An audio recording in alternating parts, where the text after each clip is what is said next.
خواست الله از مسلمان این است که اگر برگزار شود یا نشود، مسلمان باید با دلش، مسلمان باید با عملش نشان بدهد که ای الله، من از جشن نوروز جمشیدی بیزارم. فرق نمی کند که برگزار شود یا نشود، من دیگر بندگی تو را قبول دارم. من با تمام قوانین، با خواست دلم، با خواهشم، با میلم در دین تو داخل شدم و تسلیم رضای تو هستم. اگر جشن نوروز برگزار نمی شود، ولی مسلمانی که 5 وقت نماز می خواند، مسلمانی که ریش سفید دارد، مسلمانی که جوان هست روزه می گیرد، مسلمانی که ذکر الله می کند، در دلش این است که ای کاش امارت نمی بود که جشن نوروز برگزار می شد، این مسلمان ایمان خود را یک بار دیگر چنج کند، ایمان خود را یک بار دیگر صیقل بزند، ایمان خود را یک بار دیگر تراوت و شادابی و تجدید بکند که این ایمان مشکل دارد، این ایمان را غبار گرفته است. حالا می رویم بسیار به یک سیستم درستی را بحث می کنیم. از قرآن شروع می کنیم که مسلمان نگوید الحمدلله شما نمیگین، کسایی که میشنون از رسانه ها باز نگویند که این ملاها چرا همیشه در پی اینند که شادی و خوشحالی و خنده را از میان مردم برمیدارند، نمیگذارند مردم شاد باشند. برویم که رب العزت و الجلال حضرت حق سبحانه و تعالی چه میفرماید. اول حق را به قرآن میدهیم. دوستان من، آیه‌ای که خدمت شما تلاوت شد سوره فرقان است، سوره آیه 72 میش. سوره فرقان آیه 72. حضرت حق سبحانه و تعالی می فرماید بسم الله الرحمن الرحیم والذین لا یشهدون الزور وإذا مروا باللغو مروا كراما. ای جوان، این آواز دلنشین قرآن دل تو را کار دارد. این به دل جا میگیرد که او دل تسلیم خدا باشد، او دل میدان شده باشد، زمین شده باشد که برای بذر تخم محبت الله آماده باشد، برای بذر تخم محبت الله او دل آماده باشد. مثل دل شما عزیزان. الله چه میفرماید؟ صفت مؤمن، صفت مرد مسلمان، صفت زن مسلمان، صفت جوان مسلمان چی هست؟ والذین لا یشهدون الزور، هرگز به مجالس باطل حضور پیدا نمی کند. مسلمان هرگز به مجالس باطل حضور پیدا نمی کند.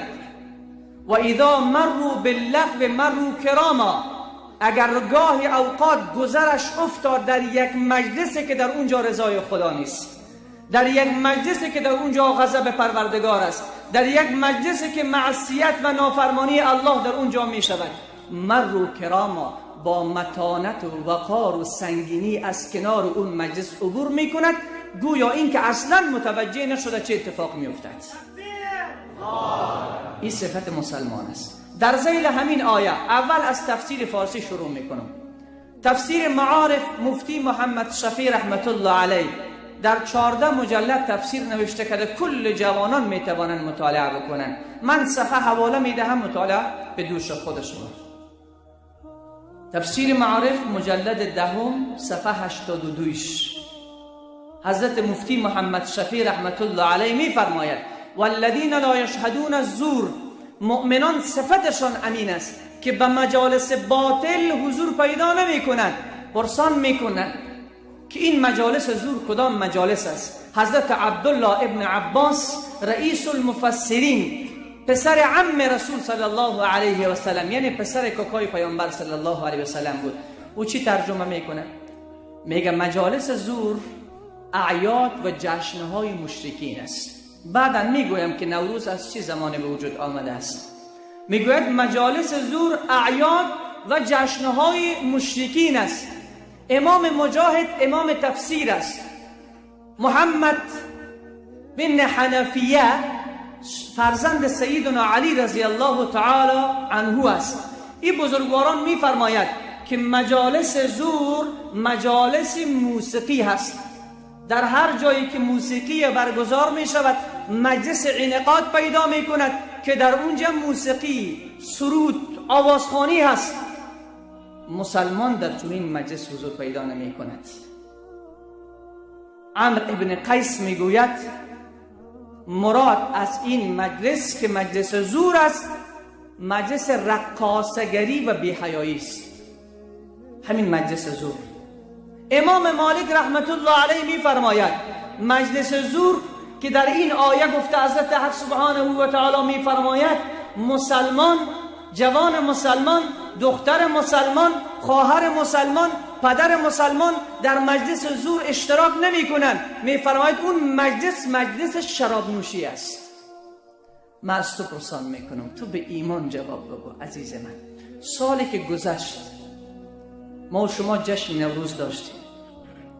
من به ایمان از شما پرسان میکنم در همین اطراف روضه جوان شراب می نوشید یا نمی نوشید؟ با تو مسلمان به ایمان از پیشت پرسان میکنم آیا در همین مجلس که به نام جشن نوروز برگزار میشد جوانان به سر سرکها میرقصیدن یا نمیرقصیدن؟ الله اکبر. چه تعبیری کردن اینها، چه تعبیر زیبایی کردن. آیا در سال گذشته در جشن نوروز مسلمان آتش فرانبازی میکرد یا نمیکرد؟ آتش بازی و آتش پرستی صفت کی است؟ صفت مجوسی ها، اونهایی که خدای خود آتش را میدانند. خدای من و تو که خالق آسمان ها و زمین است. شاید مسلمان بگوید من عقیده‌ام این نیست، من برای تفریح و سرگرمی این کار را میکنم، من میدانم که رب من الله است، من میدانم که رب من الله است. من از شما یک سوال دارم. اگر در آمریکا، اگر در فرانسه، اگر در جرمنی روز شهدای افغانستان را تجلیل بکنن، در فرانسه، جرمنی، آمریکا، روسیه تجلیل بکنن روز شهدای افغانستان را، روزی که یعنی جشن شهدای افغانستان را در آمریکا و روسیه تجلیل بکنن، شما از این چی میفهمین؟ یعنی اونها صدا زدن که ای ملت افغان ما شما را دوست داریم، ما شما را دوست داریم. اگر من و تو عید کریسمس یا جشن نوروز را اینجا تجلیل بکنیم در حالی که ایمان به خدا داریم، در حالی که ما میگیم رسول الله صلی الله علیه و سلم نبی ماست، ما چی گفتیم با این عمل خود؟ با این عمل خود چی شعار میتیم؟ با عمل خود شعار میتیم که ای مجوسی ها، ای دشمنان خدا، ای یهودیان، ای نصرانیان، شما بدانید که ما از قلب شما را دوست داریم، ما از قلب شما را دوست داریم. اگر مسلمان از قلب کافر را دوست داشته باشد آیا به مسلمان ایمان باقی میماند؟ ایمان باقی نمیماند.